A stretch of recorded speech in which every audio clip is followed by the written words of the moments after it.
A mummy's alive, Buscemi is young, and Christian Slater acts like Jack Nicholson.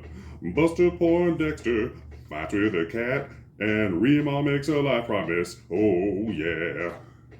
Three tales from the dark side. Yeah, yeah, yeah, yeah.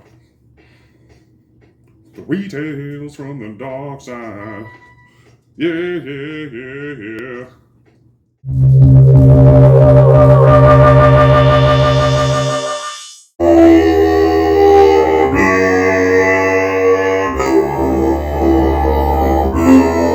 Tales from the Darkside, the movie, is considered by many fans, including this one, to be the official Creepshow 3. Following the success of the original Creepshow, made by George Romero and Stephen King, they considered turning the film into a television series. After several negotiations and rights issues and blah blah blah blah blah, all that kind of crap, they eventually just changed the name of the show to Tales from the Darkside. Tales from the Darkside, the series ran for 90 episodes between the years of 1983 and 1988. And a mere 3 years after Creepshow 2 hit theaters in 1987, Tales from the Darkside, the movie, was released in 1990 using much of the same crew as the first two Creepshow installments. Tales from the Darkside, the movie, was directed by John Harrison, who helmed 8 of the series episodes and several of the new modern Creepshow series episodes as well.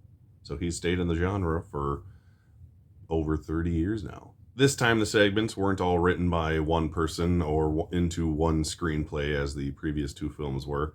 It actually had two writers. Michael McDowell wrote the first segment, Lot 249, which was based on a short story from Arthur Conan Doyle. The second segment was written by George Romero, based on a Stephen King short, The Cat from Hell. And the third segment was once again written by Michael McDowell, called Lover's Vow. I've decided not to go as in-depth with I've decided not to go as in-depth with each of the segments as I was before, because I'm like, why am I spoiling this movie for people who haven't seen it? So I'm kind of just going to give you the gist of it in the first kind of act of each thing, and then we'll go from there, and I'll just give my 2 cents on the whole thing. Lot 249 was the story of a graduate student, played by a very young Steve Buscemi, who at the time was a very big get for the New York crew. He wasn't in LA yet, really. He was a big New York actor, though, so they were really into him, thinking he was like the shit when they were making this movie, because he is the shit. He's Steve Buscemi. Buscemi's character was cheated out of a fellowship grant by a much more wealthy student named Lee. Lee's best friend and the brother of his girlfriend was played by Christian Slater, doing his damn best Jack Nicholson impression he was doing at the time. That's all Christian Slater was back in the early 90s.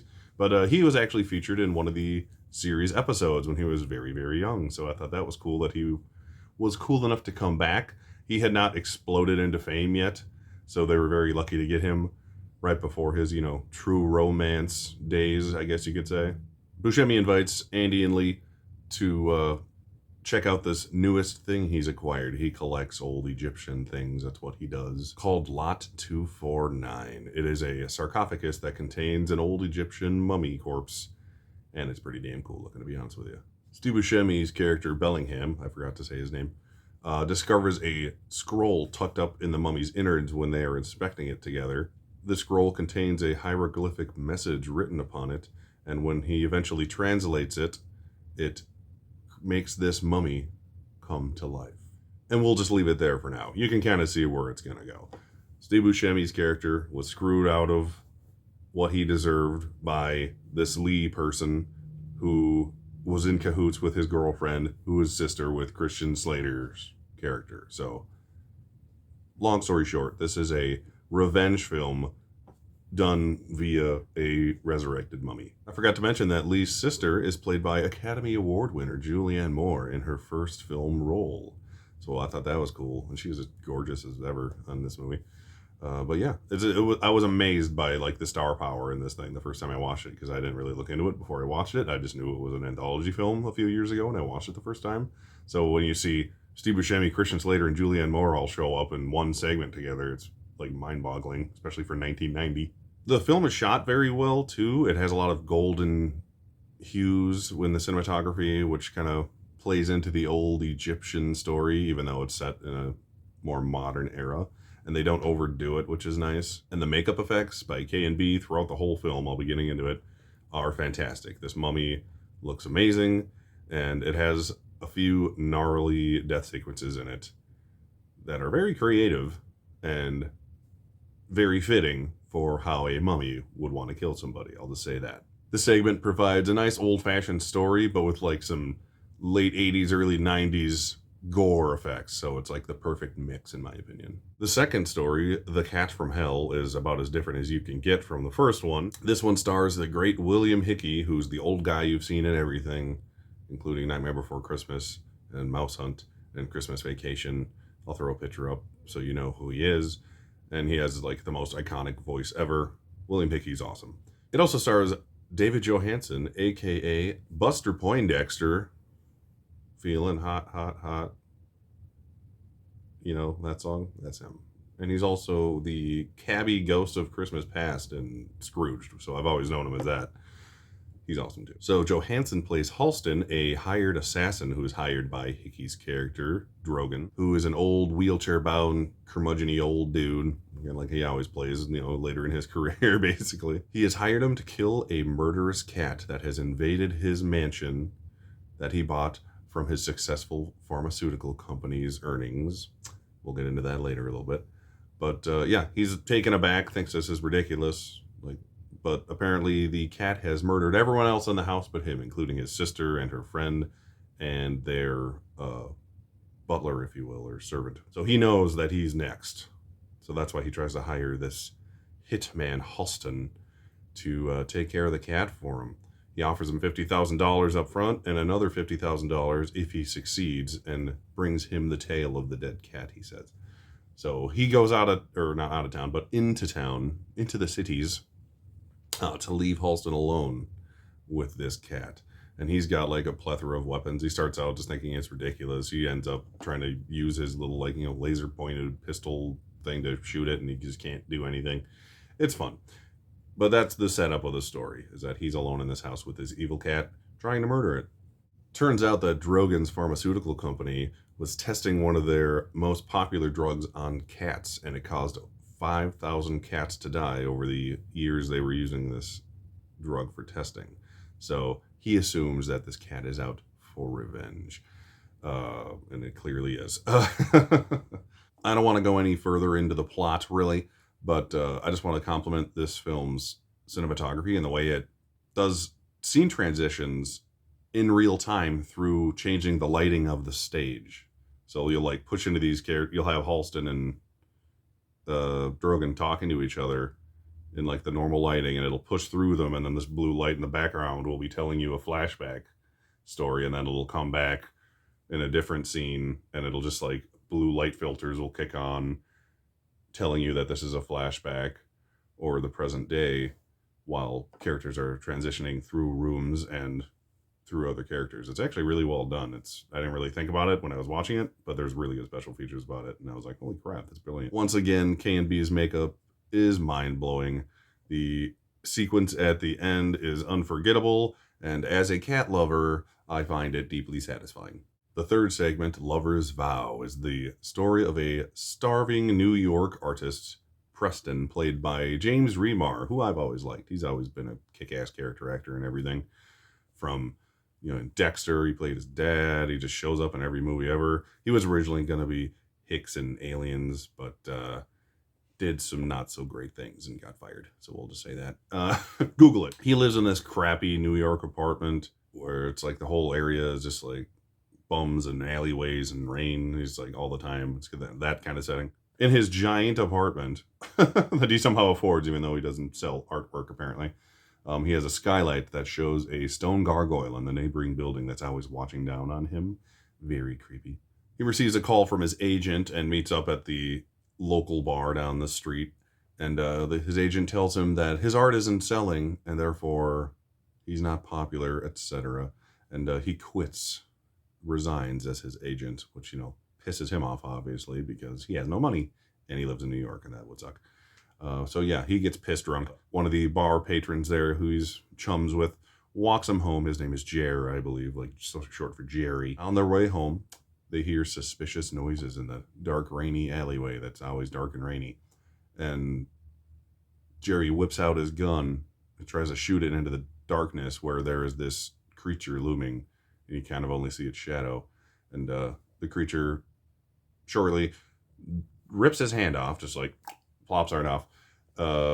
He begs for help from Preston, who's just like, what the hell's going on? I'm hammered. The creature then just knocks his head off, clean off, decapitates him. Turns out this mysterious shadowy creature was a giant gargoyle, presumably the one that lives, over his building, let's say.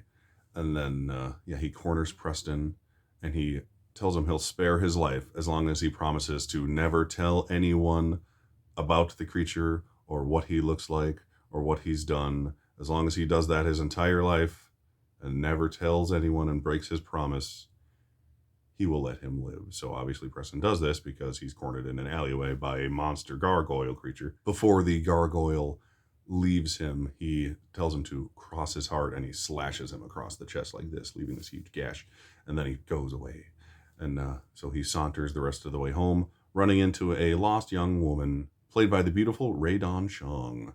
And he scares the shit out of her, obviously, because she's lost in an alleyway, but he convinces her, he introduces himself, takes him back to his apartment so she can call a cab from there, because no cabs go down to that neighborhood. She was looking for friends and got lost. At his apartment, they make friends. She calls for a cab, whatnot. She sees his wound and she dresses it, and then, they make sex with each other, because that's what you do with someone you just met in a dark alleyway when you're lost and you've never been there.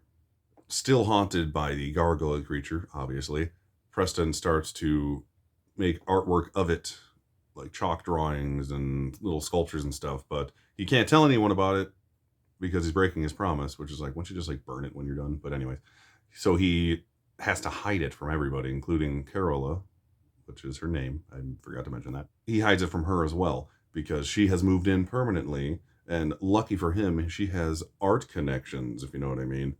So she hooks him up with the right people in the New York City, and then he's finally able to have a successful art career. And from there on, everything's coming up Preston. But it being an anthology horror movie, something's going to go. This is a fantastic segment. Story could actually warrant its own film. Like, you could pad it out to a good 90 minutes if you got really deep into these characters, because it does like a 10-year flash forward. So if you kind of erase that and filled it in a little more, you can make this a damn good movie if you did it right. It's honestly one of the better sequences in any anthology film I've seen. It's most people's favorites in the film, and some people I've talked to's favorite horror sequence of all time, honestly. And that's high praise, because all three segments in this movie are pretty damn good. The second one's probably the most goofy, but the first and third ones are very solid stories. They're just very different. K&B's effects in this segment, yet again, are awesome. The gargoyle creature is very cool. It kind of has wonky eyes, so I kind of giggle at it every time I see the thing. But otherwise, as a suit, it's impressive.